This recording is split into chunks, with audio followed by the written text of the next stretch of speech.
दूसरा क्वेश्चन हमारा ये रहेगा प्रदीप भाई से कि आपका क्वालिफिकेशन क्या है, ईयर ऑफ पास आउट क्या है। तो आप विजिट किए हैं कंपनी में कभी? हाँ, मैंने ज्वाइन कर लिया है। मेरा ज्वाइन कर लिया है। सेकंड डे है। तो अभी आपकी पैकेज क्या है? कम्युनिकेशन का कहाँ तक इफेक्ट पड़ता है इंटरव्यू पे? देखो, मैंने जो सीखा है और देखा है तो बहुत सारे लोग कम्युनिकेशन बेसिस में रिजेक्ट भी होते हैं। अगला सवाल हमारा ये रहेगा कि कौन सी कंपनी में आपका प्लेसमेंट हुआ है और साथ में कि कितने इंटरव्यू आपको नेटवर्कर्स होम से मिले, यहाँ पे इंस्टीट्यूट ने कितने इंटरव्यू दिलाए। पहला राउंड ही टेक्निकल राउंड था या एप्टीट्यूड था? पहला राउंड टेक्निकल था। और हुआ क्या कि मैं पूरी रात सोया नहीं था, पढ़ रहा था पूरी रात। और मैं 10 मिनट भी नहीं सोया और डायरेक्ट बैठ गया इंटरव्यू के लिए।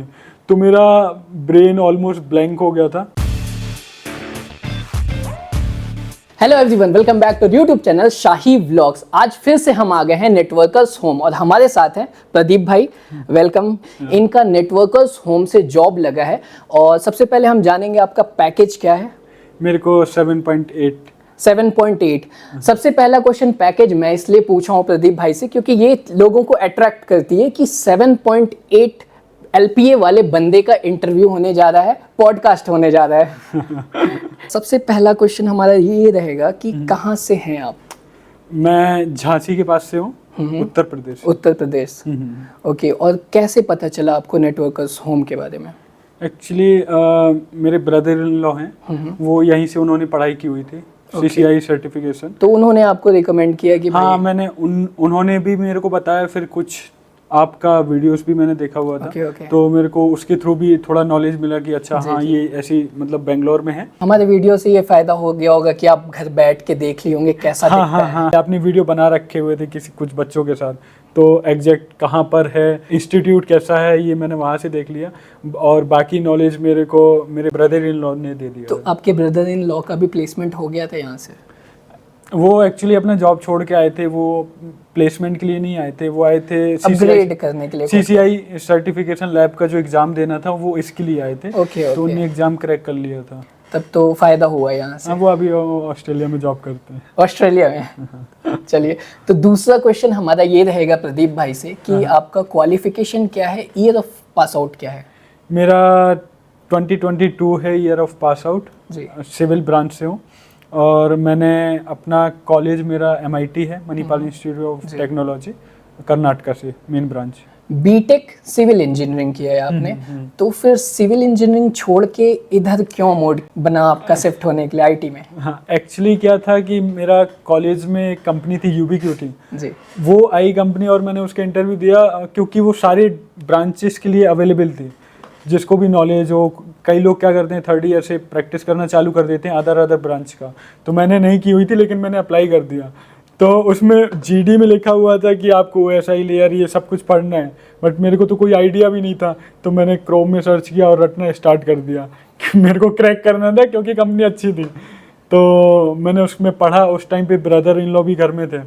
तो मैं जब पढ़ रहा था तो वो मेरे से पूछ रहा अच्छा कौन सी कंपनी है। तो मैंने उनको बताया। फिर उनने मेरे को बताया कि अच्छा, समझाया भी कि ये होता है। मेरे को समझ में कुछ नहीं आया क्योंकि मैं इस बैकग्राउंड से था ही नहीं, बट मैंने उसके लिए पढ़ाई की और काफ़ी रट्टा मारा और 2 राउंड क्लियर किए। 3rd राउंड में बाहर हो गया। और फिर मेरे को वहाँ से उन्होंने बताया अच्छा, ये एक फील्ड होती है और तुम यहाँ जा सकते हो, और अगर तुम्हें ज्वाइन करना हो तो बेंगलोर में है एक इंस्टीट्यूट, वहाँ से ज्वाइन कर सकते हो। फिर मैंने वो सर्च करना स्टार्ट किया नॉर्मली जो हम करते हैं, कहीं क्रोम में जाएंगे, यूट्यूब में जाएंगे। तो मैंने यूट्यूब में सर्च किया तो आप लोगों की वीडियोस पड़ी हुई थी, तो वहाँ से भी देखा वैसा। तो बेसिकली इनको कंपनी आई और इंटरव्यू देने के बहाने इस फील्ड के बारे में पता चला और वहाँ से फिर माइंड सेट हो गया कि भाई ये सही लग रहा है मुझे। आप हमें ये बताएंगे कि एकेडमिक परसेंटेज क्या रहा है आपका 10th और 12th में? 10th में था 88% और 12th में था 62 के अराउंड। 62 के अराउंड। तो क्या मतलब ग्रेजुएशन में परसेंटेज जो रहता है एकेडमिक, ये इफेक्ट करता है प्लेसमेंट में? नहीं, वो पूछते भी नहीं है एक्चुअल में। तो कोई CCI सिक्योरिटी करना चाहता है तो क्या जो कंपनी आती है वो पूछती है आपका परसेंटेज कितना है, कैसा है? वो परसेंटेज कुछ भी नहीं पूछते हैं। बेसिकली आप अप्लाई कर दिए जी, आपका एक बार रिज्यूमे सेलेक्ट हो गया, वो परसेंटेज देख के तो बिल्कुल भी नहीं सेलेक्ट करते हैं। ठीक है, क्योंकि वो हमें मिलता है ना बचपन में ज्ञान कि परसेंटेज नहीं लाओगे तो कुछ नहीं होगा। कुछ नहीं होगा, वो पहले का था कि भाई टॉप करना है, रैंक लाना है। नहीं, ऐसा कोई पूछता भी नहीं है तुम्हारी परसेंटेज क्या 10th एंड 12th में। तो बेसिकली ये बात है कि अगर आपके पास स्किल है, नॉलेज है, आपने अच्छी से पढ़ाई की है, तो जॉब लग जाना है। कंपनी को नहीं मतलब होता है कि आपका पास्ट कैसा रहा है, कैसे पढ़ाई की है, कितना परसेंटेज रहा है। आपका बेसिकली एक बार रिज्यूमे सेलेक्ट हुआ, रिज्यूमे आपकी मोस्टली स्किल्स देख के सेलेक्ट होता है, और एक बार आपका रिज्यूमे सेलेक्ट हो गया तो आपसे परसेंटेज नहीं पूछने वाला है। वो आपसे आप इंटरव्यू लेगा, आपकी कम्युनिकेशन कैसी है, आपका नॉलेज टेक्निकल कैसा है, और उसी की बेसिस में आपको जॉब मिलने वाली है। कम्युनिकेशन का कहाँ तक इफेक्ट पड़ता है इंटरव्यू पे? देखो, मैंने जो सीखा है और देखा है तो बहुत सारे लोग कम्युनिकेशन बेसिस में रिजेक्ट भी होते हैं। तो अगर आप सोच रहे हो कि केवल टेक्निकल आपको ऊपर पहुंचाने वाली है तो वो नहीं होने वाला है। आईटी फील्ड में ऐसा नहीं होने वाला है, technical plus communication. For example जो मेरे को रोल मिला है टेक्निकल सॉल्यूशन इंजीनियर, ओके, तो वहाँ पे मैं डील कर रहा हूँ फॉरेन कस्टमर से। बिल्कुल। अगर मेरी कम्युनिकेशन सही नहीं है तो वो मैं कैसे डील कर पाऊंगा? मैं उनको समझ ही नहीं पाऊंगा वो बोल क्या रहे हैं, और मैं उनको सॉल्यूशन कैसे प्रोवाइड कर पाऊंगा, क्योंकि मेरे को पता ही नहीं है कि वो बोला क्या और मेरे को समझाना क्या है। टेक्निकल के साथ कम्युनिकेशन नहीं है सही तो आपको प्रॉब्लम आने वाली है, और फिर आप मे बी हो सकता है कोई छोटी मोटी जॉब में अपने लाइफ में अटक जाओगे। अगर आपको ऊपर जाना है तो अल्टीमेटली आपको अपनी कम्युनिकेशन पे बहुत काम करना पड़ेगा। जैसे अभी मेरी है, मेरे को ये नहीं है कि मैं किसी की समझ नहीं पाऊंगा कम्युनिकेशन, बट ये है कि हमें हमेशा इम्प्रूवमेंट का एक एरिया रहता है, और मेरे को भी मालूम है कि अभी मैंने वहाँ ज्वाइन कर लिया है तो अभी मेरे को अपने कम्युनिकेशन स्किल्स में बहुत काम करना है, और अगर मैं नहीं काम करूँगा तो मेरी भी लाइफ कहीं एक पर्टिकुलर जगह स्टक हो जाएगी, और मेरे को वो नहीं चाहिए। तो मेरे को अपनी ग्रोथ, अगर फॉर एग्जांपल मेरे को लीडर बनना है, तो अगर मैं लीड ही नहीं कर पा रहा हूँ अपने जो मेरे से नीचे हो, मैं उनको लीड ही नहीं कर पा रहा हूँ, तो कोई सेंस नहीं है। और वो लीड तभी कर पाएंगे जब कम्युनिकेशन होगी अच्छी, जब अच्छे से बात कर पाएंगे, समझा पाएंगे अपनी बातों को। वही। ये इंस्टीट्यूट कब ज्वाइन किया आपने? मैंने अराउंड 8 या 9 महीने पहले ज्वाइन किया है। 8-9 महीने पहले, लाइक 2024 में? हाँ, सितंबर में आई थिंक ज्वाइन किया, या अगस्त, स्टार्टिंग अगस्त में। ओके। तो वो ये जो बीच का वक्त था 2022 से और अभी तक का, वो क्या किया? देखो, मैं बेसिकली ठीक ठाक कॉलेज से बिलोंग करता हूँ, और मेरी प्लेसमेंट हो गई थी, ठीक। मेरा अल्ट्राटेक में हुआ था, तो कोर ब्रांच में हो गया, बट मेरे को वो फ्यूचर नहीं दिख रहा था कि मैं क्या करूंगा वहां जाके, एक सीनियर मैनेजर बन जाऊंगा और वहां बैठा हूंगा। ग्रोथ बहुत ज्यादा नहीं तो हाँ, तो मैं ग्रोथ क्या करूंगा? अगर मैं कोई अपनी फील्ड में पर्टिकुलर में कोई नॉलेज वाला काम कर रहा हूँ तो मेरे को मजा आएगा।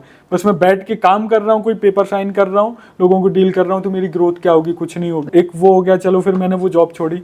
फिर और भी कंपनियां आ रही थी, कॉलेज खत्म होने के बाद कंपनियां आ रही थी, तभी यूपीक्यूटी भी आई थी, तो मैं डिसाइड नहीं कर पा रहा था अब आगे मेरे को क्या करना है, क्योंकि मेरा उसी में फ्यूचर डिपेंडेंट होने वाला है। तो मैं वेट कर रहा था। फिर उसके बाद मेरा डिस्कशन चालू होता है। मैंने 5-6 महीने आराम से टाइम लिया सोचने का कि अगर मैं इसमें जाऊंगा, इस फील्ड में, क्योंकि मैं साथ में ये भी सोच रहा था मैं गवर्नमेंट भी क्रैक कर सकता हूँ, क्योंकि मैंने जेईई की प्रेप की हुई है, तो मेरे को पता था कि मैं इसमें मैथमेटिक्स और इन सब में अच्छा हूँ, तो मैं कर लूंगा। अगर लड़का यूपी बिहार से हो तो ये क्वेश्चन जरूर दिमाग में आ जाता है कि भाई मैं थोड़ा ठीक हूँ, गवर्नमेंट तो क्रैक कर लूंगा, एक बार ट्राई करना चाहिए। हाँ, वो और अपने जो जैसे यूपी बिहार में ना, तो लोग गवर्नमेंट का अलग उनके लिए प्रायोरिटी रहती है। बिल्कुल। तो मेरे लिए केवल वो गवर्नमेंट प्रायोरिटी नहीं थी, मेरे लिए ये प्रायोरिटी थी कि मैं कितनी ऊपर तक जा सकता हूँ, मैं कितनी ग्रोथ अचीव कर सकता हूँ। बट मेरे को गवर्नमेंट में क्या प्रॉब्लम दिख रही थी, एक फॉर एग्जांपल हमने पढ़ाई की और एक एग्जाम क्रैक कर लिया, तो हमारी एक सैलरी और ग्रोथ फिक्स हो जाती है उसके फिक्स हो जाती है। बट प्राइवेट सेक्टर में ऐसा नहीं है। अगर आप जितना अच्छा परफॉर्म करोगे, जितनी आपके पास नॉलेज होगी, आप उतनी ऊपर जा सकते हो, और जाते ही रहोगे, जाते ही रहेंगे, कोई लिमिट नहीं। हाँ। अब यहाँ वो गवर्नमेंट में मैं इसीलिए कंफ्यूज था कि मैं गवर्नमेंट में जाऊँ या प्राइवेट में जाऊँ, और प्राइवेट में जाऊँ तो कहाँ पे जाना है मेरे को। तो फिर मैंने डिसाइड किया कि अच्छा नेटवर्क सिक्योरिटी में जाता हूँ, और फिर मैं वहाँ से यहाँ शिफ्ट हो गया। अगला सवाल हमारा ये रहेगा कि कौन सी कंपनी में आपका प्लेसमेंट हुआ है, और साथ में कि कितने इंटरव्यू आपको नेटवर्कर्स होम से मिले, यहाँ पे इंस्टीट्यूट ने कितने इंटरव्यू दिलाए? मेरा ये तीसरा इंटरव्यू ही था, क्योंकि जो मैंने और इंटरव्यू दिए थे वो कोई खास इंटरव्यू नहीं थे, ठीक है। मतलब उसमें नहीं निकला, या फिर कंपनी अच्छी नहीं थी, और उनके पास फॉर एग्जांपल अभी नेटपोलियन एक करके कंपनी आई थी, वो अराउंड 3 LPA प्रोवाइड कर रहे हैं। तो मैंने कहा कि मैं इसके लिए थोड़ी आया हूँ। 3 LPA तो यार छोड़ के आया हूँ उधर से, फिर से 3 हाँ, LPA लेने। और मेरे को वहाँ अल्ट्राटेक में मेरे को 7-8 तो स्टार्टिंग में मिल रही थी, तो मैं वो छोड़ के और यहाँ आया हूँ, तो मैं 3 LPA के लिए तो नहीं आया हूँ, ठीक जी। है। और जो और भी कुछ कंपनियां थी तो इंटरेस्टिंग नहीं लगी। ये मेरी पहली कंपनी ही थी बेसिकली, और जिसको मैंने सोच रखा था ये अपॉर्चुनिटी मैं किसी हालत में मिस नहीं करूंगा। कौन सी कंपनी है ये? बाराकूडा। बाराकोडा। ये कहाँ की कंपनी है? ये इसका ओरिजिन यूएसए है। यूएसए है। हाँ, बट मेरे को बेंगलोर ऑफिस में ही हुआ है as a technical solution engineer. तो आप विजिट किए हैं कंपनी में कभी? हाँ, मैंने ज्वाइन कर लिया है। ज्वाइन कर लिया है, सेकेंड डे है। तो अभी आपकी पैकेज क्या है? मेरा 7.8 है। 7.8। तो ये डायरेक्ट उन्होंने 7.8 ऑफर किया या पहले कम किया फिर ज्यादा बढ़ाया? नहीं, उन्होंने डायरेक्टली इतना ऑफर किया था मेरे 7.8। और कितने राउंड इंटरव्यू हुए? मेरे 3 राउंड इंटरव्यू हुए थे इसमें, और पहला दूसरा प्रॉपर टेक्निकल थे, और मेरा ईमेल सिक्योरिटी में हुआ है। तो मैंने पढ़ रखा था WSA, और मेरे को जैसे ही मालूम पड़ा कि बाराकूडा आने वाली है और इसमें वैकेंसी आने वाली है, तो मैं लिटरली, मैं आपको बताऊं, मैं 2 वीक तक बहुत कम सो रहा था, क्योंकि मेरे को ये अपॉर्चुनिटी मिस नहीं करनी है, क्योंकि काफ़ी टाइम हो गया अभी पढ़ के, अभी मैं बोर हो गया हूँ। तो मैंने कहा इसको मैं मिस नहीं करूँगा, और मैंने 2 वीक बहुत जम के मेहनत की। फिर जब उनका कॉल आया मेरे को, तो उन्होंने बोला आपका इंटरव्यू शेड्यूल करने वाले हैं। और तो मैंने थोड़ा उनसे टाइम मांगा। उन्होंने मेरे को 2 दिन बाद शेड्यूल करने वाले थे। मैंने उनसे बोला कि मैं इतने डेट के बाद अवेलेबल हूँ, मैं अवेलेबल ही नहीं हूँ अभी। तो उन्होंने मेरे को 5-6 दिन का और टाइम दिया। तो फिर मैंने वो 5-6 दिन और पढ़ाई की, उसको यूज किया और बहुत, हाँ, बहुत ज़्यादा पढ़ाई की मैंने वो, और सारे नोट्स रेडी किए, हर एक चीज़ याद किया, और फिर मैंने पहला राउंड दिया। तो मेरे कुछ क्वेश्चन, 2 क्वेश्चन मैंने कुछ गलत कर दिए थे। पहला राउंड ही टेक्निकल राउंड था या एप्टीट्यूड था? पहला राउंड टेक्निकल था। और हुआ क्या कि मैं पूरी रात सोया नहीं था, पढ़ रहा था पूरी रात। और मैं 10 मिनट भी नहीं सोया, और डायरेक्ट बैठ गया इंटरव्यू के लिए। तो मेरा ब्रेन ऑलमोस्ट ब्लैंक हो गया था। मेरे को ऐसा नहीं था आ नहीं रहा था, मेरे को पता था, बट मेरे को वो दिमाग में ऐसा होता है ना, कोई पूछे और हम किसी का नाम भूल जाएं। तो वो हम जानते हैं, मतलब वो एग्जैक्ट नाम छोड़ के बाकी का सब कुछ याद आता है, वही नहीं याद आता। वो हमें, मेरे को वो पूछ रहा है, मेरे को मालूम है वो क्या पूछ रहा है, बट मैं बोल नहीं पा रहा था क्योंकि मेरे को याद नहीं आ रहा था। तो मैंने 2 क्वेश्चन, स्टार्टिंग का पहला क्वेश्चन ऐसे ही गलत किया। तो मैं अपना, वहाँ मेरा कॉन्फिडेंस थोड़ा सा लो हुआ, बट उसने जैसे ही सेकंड पूछा क्वेश्चन, तो मैंने बहुत पढ़ रखा था।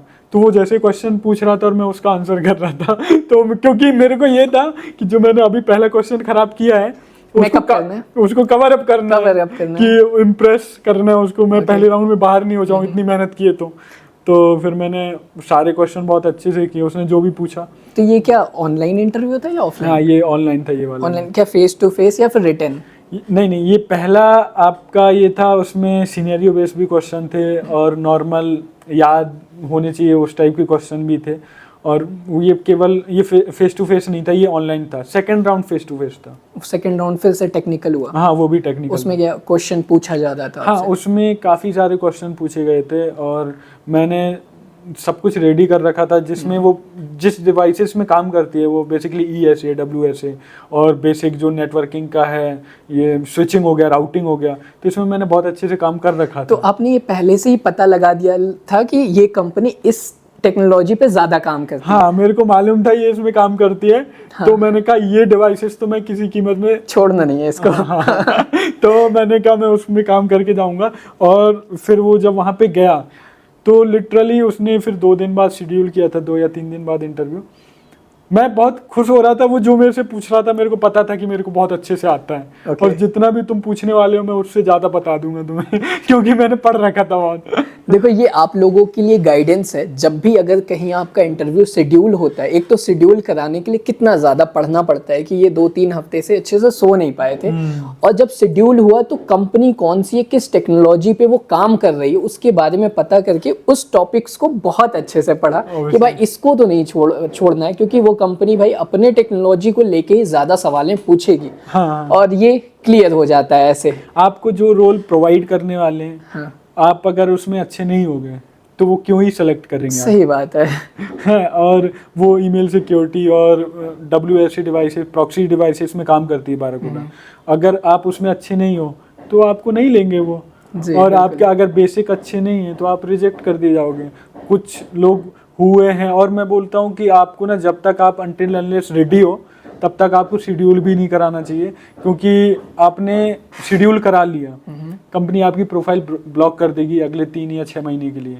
ओके, तो अगर आपने वो इंटरव्यू दे दिया, आपने कहा ये कंपनी आई है मैं देता हूँ उसका इवन मैं प्रिपेयर नहीं हूँ, हाँ, और आपने दे दिया तो आप ब्लॉक हो जाओगे कंपनी। 6 महीने के लिए ब्लॉक हो गया। और फिर आप 6 महीने तो यहाँ वेट नहीं करने वाले हो कि बिल्कुल, सो फिर हम किसी दूसरी कंपनी के लिए चले जाएंगे। तो मैं बोलूँगा आप तभी इंटरव्यू दो जब आप रेडी हो, फुल्ली प्रिपेयर्ड है। हाँ, आपको लगे कि हाँ मैं मेंटली और अपने टेक्निकल में एकदम फुल रेडी हूँ, हाँ अभी मैं मिस नहीं करूँगा ये चांस। तो मैंने तो यहाँ बोल रखा था, यहाँ पे जो मैनेजर है उनको मैंने बोल रखा था कि आप ट्रस्ट मतलब कर सकते हो कि मैं ये चांस मिस नहीं करने वाला हूँ, और होपफुली मैंने वो मिस भी नहीं किया। ये मेरा पहली ही कंपनी थी और मैंने पहली बार में क्रैक भी कर लिया उसको। कॉन्ग्रेचुलेशन आपको, thank you बहुत मेहनत किया भाई ने और एक अच्छा पैकेज एज अ फ्रेशर लगा है। तो जो भी देख रहा है जरूर आप भी सीखिए इनसे, और कॉन्ग्रेचुलेशन जरूर कमेंट बॉक्स में लिखिएगा प्रदीप भाई को। अगला सवाल हमारा ये रहेगा कि किस किस टॉपिक से क्वेश्चंस पूछे गए आपसे ज्यादा? सिनेरियो बेस्ड क्वेश्चन थे, बेसिक क्वेश्चन थे, राउटिंग से सिनेरियो बेस्ड क्वेश्चन पूछे थे। जो पहला राउंड था उसमें मेरे को राउटिंग से बेसिक क्वेश्चन थे, मतलब सिनेरियो बेस्ड की आपको डायरेक्ट रटने वाले क्वेश्चन नहीं थे, और काफ़ी सारे रटने वाले भी क्वेश्चन थे। मतलब आप ये नहीं सोच के जा सकते हो कि मेरे को आता है, अब मेरे को सिनेरियो बेस्ड क्या ही पूछने वाले हैं। फिर भी आपका जो इंटरव्यू वो कितने घंटे का, कितना टाइम पीरियड हुआ? मेरे को मेरा जो राउंड था वो 50 मिनट अराउंड चला था, और जो मेरा दूसरा राउंड फेस टू फेस था वो अराउंड 1 आवर चला था। तो जो पहला इंटरव्यू था उसमें ऑलमोस्ट कितने क्वेश्चंस आपको मिले सॉल्व करने के लिए? देखो, जो सिनेरियो बेस्ड क्वेश्चन था उन्होंने मेरे को डायरेक्ट स्क्रीन में शो किया था, ओके, और मुझे उसका आंसर प्रोवाइड करना था वर्बली। ओके, और उसके अलावा उन्होंने डायरेक्ट क्वेश्चन पूछे थे, पता होनी चाहिए, सिनेरियो बेस्ड भी पूछे थे। तो उसमें कुछ मेरे को सॉल्व नहीं करना था, कुछ करना नहीं था, वो डायरेक्टली पूछ रहे थे क्वेश्चन, उसका आंसर करना था। और सेकंड राउंड में सिनेरियो बेस्ड बोर्ड में बेसिकली उसने मेरे को एक सिनेरियो दिया, और उसने बोला कि इसमें एक्सप्लेन करो, मेरे को एक एक वर्ड एक्सप्लेन करना था, तो वो पैकेट फ्लो एक्सप्लेन करना था। तो बहुत अच्छे से किया मैंने, क्योंकि उसके लिए मैं एकदम प्रिपेयर होके गया था। चलिए, एक आखिरी सवाल ये रहेगा कि अगर कोई करना चाहता है, नेटवर्कर्स हो माना चाहता है, CCI सिक्योरिटी का कोर्स करना चाहता है, तो उसको कितना टफ है या इजी है, या फिर कोई जैसे आप सिविल से हैं, सिविल वालों को कितना ज़्यादा मेहनत करना पड़ता है? अगर हम CSC इंजीनियर को लेते हैं तो उनके लिए थोड़ा इजी लगता होगा, पड़ता होगा, लेकिन आप सिविल से थे तो उनके कंपैरिजन में आपको कितना ज़्यादा मेहनत करना पड़ा? आप समझिए, मैं जैसे सिविल बैकग्राउंड से था तो उसके पहले मैंने ज़्यादा लैपटॉप में और इन सब में काम नहीं किया था। मैं बेसिकली मैथमेटिक्स और ये सब में काम करता था। बट जब मैं यहाँ शिफ्ट हुआ तो मेरा 1.5 मंथ फिगर आउट करने में जा रहा था कि मैं क्या पढ़ रहा हूँ। मैं पढ़ रहा था और रट रहा था। मतलब 1.5 महीने ये लग जाते हैं समझने में कि पढ़ क्या रहा हूँ। हाँ, 1.5-2 महीने मेरे को यही लग गया कि अच्छा, उसके बाद फिगर आउट होने लग गया कि अच्छा मैंने ये पहले पढ़ा था। तो मेरे को स्टार्टिंग में फिगर आउट ही नहीं हो रहा था कि मैं क्या पढ़ रहा हूँ, बस मैं रट रहा था कि आज पढ़ाया कुछ और मैंने जाके रट लिया, क्योंकि हो सकता है वो पूछ दे, तो मैं रट रहा था। कॉन्फ़िगरेशन लिटरली मैं रट रहा था, जो रटने नहीं होते हैं, क्योंकि वो बेसिकली प्रैक्टिस से होता है सब, और मैं रट रहा था। और अगर आप और दूसरे बैकग्राउंड से हो तो आपने कंप्यूटर यूज कर रखा है, तो अगर आप दूसरे मतलब जैसे फॉर एग्जांपल आप CS बैकग्राउंड से हो और आप इसमें आए हो तो आपके लिए आसान है अगर आप थोड़ी मेहनत कर दो। बट हाँ, और ये वही है कि आप बोले इंटरेस्ट जनरेट नहीं हो रहा है, तो अगर जैसे ना हम 12th क्लास में पढ़ते हैं, मैथ पढ़ते हैं, और अगर हम नहीं पढ़ते हैं स्टार्टिंग में तो हमें फिर वो बाद में जब एग्जाम का टाइम आता है तो क्या होता है ना कि अभी तो समझ ही नहीं आ रहा कुछ, तो अब हम पढ़ें क्या, तो इंटरेस्ट ही नहीं जनरेट होता है। अभी अगर आप स्टार्टिंग में 2 महीने काम किए इसमें तो आपका ऑटोमेटिकली इंटरेस्ट जनरेट हो जाएगा, और एक बार इंटरेस्ट जनरेट हुआ तो आपकी गाड़ी चल पड़ी। समझ में आने लगे, लाइक हम रिलेट करने लगेंगे उस चीजों को जो हमने पहले के 2 महीने में पढ़ा बस एक बार रिलेट करना चालू हो गया तो बस उसके बाद आपको बस मेहनत करनी है हार्डकोर। और जैसे हम तो ऑफलाइन में थे तो हमारा क्या था कि पहले तो स्टार्टिंग का मैंने 2 महीने सिंगल क्लास ही कर रहा था, और ये लोग जैसे बोलते हैं कि 8 महीने में हो जाएगा सिलेबस, तो 8 महीने में आप नहीं कर सकते हो, काफ़ी वाइड सिलेबस है। तो आपको आपको अपने एक्स्ट्रा एफर्ट डालने पड़ेंगे। हम लोग एक दिन में 3-3, 4-4 क्लासेस करते थे, 8-8, 10-10 घंटे सुबह से शाम तक यहीं रहते थे। Okay. हम लोगों का ग्रुप बन रखा था, और आप जितना अच्छा आप ग्रुप में करोगे उतना अच्छा परफॉर्म करोगे, क्योंकि ये गवर्नमेंट पढ़ाई नहीं है कि आप उठा के सवाल लगा रहे हो। आप जितना ज़्यादा डिस्कशन करोगे अपने फ्रेंड्स के साथ, आपका इंटरव्यू और आपकी प्रिपरेशन उतनी अच्छी होगी।